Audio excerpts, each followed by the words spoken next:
So my dear students, business study को 11th class के लिए जब हम स्टार्ट करते हैं तो ये ज़रूरी हो जाता है कि हम उसकी अपने देश की, भारत की उस बैकग्राउंड को एक बार एक नज़र देख लें, जिससे हमें समझ में आए कि ये ट्रेड, कॉमर्स और इंडस्ट्री का जो उद्गम हुआ है, कैसे और कहाँ से हमने इसको डेवलप किया और हम कहाँ थे और आज हम कहाँ पहुँच गए हैं।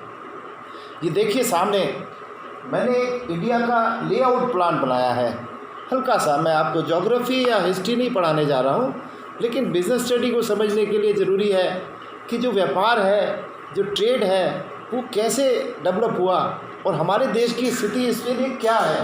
ये देखिए, मैं इस मैप को तीन साइड से देख रहा हूँ। ये ईस्ट, साउथ एंड वेस्ट, ये तीन साइड हमारा देश पानी से घिरा हुआ है, समुद्र से। और चौथा साइड जो नॉर्थ एरिया है वो हिमालय रैली है। जितनी पहाड़ हैं हिमालय के, माउंट एवरेस्ट, वो सब इधर दिखाई देते हैं। अगर मैं इसको ज्योग्राफिकली देखना चाहूँ तो हिमालय के पार हम देखते हैं चाइना, तिब्बत, भूटान, नेपाल, अफ़गानिस्तान, ये सारे देश, अरबियन कंट्रीज़, ये सब बाई रोड मिले हुए हैं। अगर हम भारत से अफ़गानिस्तान जाना चाहें तो पाकिस्तान को क्रॉस करके और हम अफ़गानिस्तान जा सकते हैं। तो ये जो रूट है, इसी को हम कहते थे उस ज़माने में सिल्क रूट। सिल्क रूट का मतलब ये था कि एक ज़माना था जब चाइना में भी रेशम के कीड़े उत्पादन किए जाते थे और वो टेक्नोलॉजी हमारे देश में भी डेवलप हुई। रेशम के कीड़ों से रेशम के धागे बनाना और उससे फिर हाथ से बुनाई किए हुए कपड़े, रेशम, प्योर सिल्क जिसे आज हम कहते हैं, वो उस ज़माने में भी उतना ही कीमती था जितना आज हमारे देश का सिल्क, जिसको हम प्योर सिल्क कहते हैं, और उसके ऊपर की हुई कसीदेकारी हमारे देश के अनमोल कारीगरों की देन है। एक ज़माना था जब हमारे देश पे अंग्रेज़ों का राज था, तो बंगाल में सिल्क का काम होता था। छोटे छोटे गांव में, घर घर में सिल्क की खड्डियाँ लगी होती थी और सिल्क का कपड़ा बनाया जाता था। वो इतना महीन, खूबसूरत और शाइनिंग वाला होता था कि देखते ही बनता था। और जब यहाँ से क्वीन एलिजाबेथ के पास हमारे कारीगरों ने भेंट स्वरूप सिल्क की साड़ी भेजी,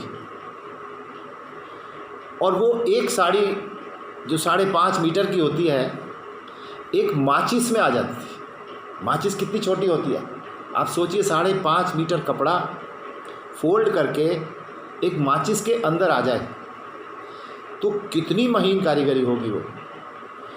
उन सिल्क की उस गिफ्ट को क्वीन एलिजाबेथ के पास जब भेजा गया तो ये सोच के भेजा गया कि महारानी खुश हो जाएंगी और सिल्क के कारीगरों के लिए और सिल्क इंडस्ट्री के डेवलपमेंट के लिए अंग्रेज़ सरकार से हमें कुछ सहायता मिल जाएगी। लेकिन हुआ इसका उल्टा। जब क्वीन एलिजाबेथ ने उस साड़ी को पहना तो आप कल्पना नहीं कर सकते, 5 साड़ी एक के ऊपर एक तह बनाकर उन्होंने पहनी थी, क्योंकि वो इतनी महीन थी और ट्रांसपेरेंट थी कि 5 साड़ियाँ मिलाकर उन्हें पहनना पड़ा और उसकी खूबसूरती देखते ही बनती थी। ये वो टाइम था जब ब्रिटिश सरकार अपने यहाँ टेरालीन और टेरिकॉट का उत्पादन करना शुरू कर रही थी। सिंथेटिक सिल्क बनाई जा रही थी, जो हम आज भी देखते हैं। उन्होंने कहा अगर ये सिल्क, जिसे हम भारत की नेचुरल सिल्क कहते हैं, ये डेवलप हो गई तो उनका बाज़ार विश्व के बाज़ारों में पिट जाएगा। तो ब्रिटिश सरकार ने एक आदेश दिया कि बंगाल में जितने भी सिल्क के कारीगर हैं उन सब के अंगूठे काट दिए जाएं। अंगूठे क्यों? क्योंकि हाथ की कारीगरी थी। अंगूठे काट देंगे तो वो इस कला से अयोग्य हो जाएंगे, फिर वो सिर्फ नहीं बन पाएगा। तो इस इंडस्ट्री को तबाह करने के लिए उस ज़माने में ये काम किया गया था। आप सोचिए उस समय भी हमारा देश हैंडीक्राफ्ट के मामले में इतना आगे था कि दुनिया के देशों में हमारा डंका बोलता था। भले ही हमारे देश के व्यापारी खुद एक्सपोर्ट नहीं करते थे, लेकिन दूसरे देशों से व्यापारी हमारे देश में आया करते थे और हमारे सामान को ले जाते थे और अपने सामान को वो यहाँ बदले में बेच जाते थे। इसको हम एक तरह से बार्टर सिस्टम भी कह सकते हैं। बार्टर सिस्टम बोले तो वस्तु के बदले वस्तु, goods in terms of another goods, इसको हम बार्टर सिस्टम कहते हैं। जब मुद्रा का उद्भव नहीं हुआ था, जब ये करेंसी नहीं थी, रुपए नोट जो आज हम देखते हैं, तब ये इस तरीका था, माल के बदले माल। तो मैं वापस अपने पॉइंट पर आता हूँ।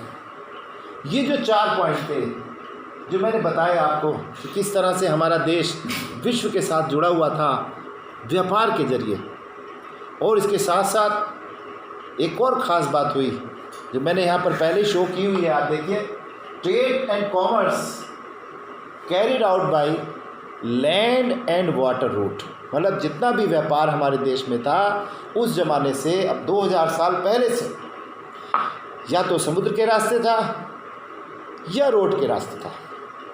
दूसरा, हड़प्पा, मोहनजोदड़ो एंड मेसोपोटामिया जैसी सभ्यताओं के साथ हमारा कनेक्शन व्यापार के जरिए हुआ। ये वो टाइम था जिसको हम सिविलाइजेशन और अर्बनाइजेशन की पीक कह सकते हैं। अब से 1500 साल पहले भी हमारा देश अति आधुनिक था। हर तरह के व्यापार और हर तरह की हैंडीक्राफ्ट और हैंडमेड वस्तुएं जो थी हमारे देश से जो बनती थी, उनकी पूरी दुनिया में तारीफ होती थी। और एग्रीकल्चर सेक्टर तो आप जानते ही हैं, शुरू से आप पढ़ते आ रहे हैं, India is an agricultural country. तो एग्रीकल्चर सोर्स था हमारे सब तरह के मसाले और अनाजों के उत्पादन का। हमारे देश की उस समय 80% आबादी एग्रीकल्चर बेस्ड थी। हम कॉमर्स को जब समझने की कोशिश करते हैं तब यहाँ हमें समझ में आता है कि कैसे गोल्ड, सिल्वर, कॉपर, सी शेल, टेराकोटा, जेम और कलर्ड स्टोन, इन सब का व्यापार हमें दूसरे देशों से जोड़ा।